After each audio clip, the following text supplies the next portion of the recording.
কথাটা শুনে ভালো লাগলো তাই প্রমোট করলাম।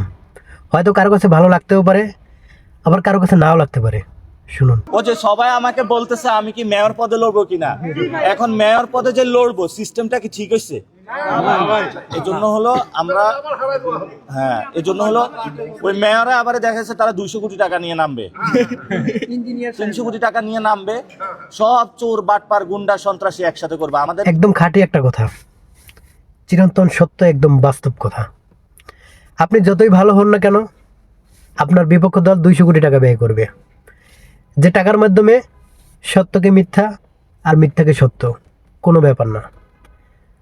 আপনি যতই ভালো হন না কেন, তার ওই টাকা ব্যয়ের কারণে আপনি জয়ী হতে পারবেন না।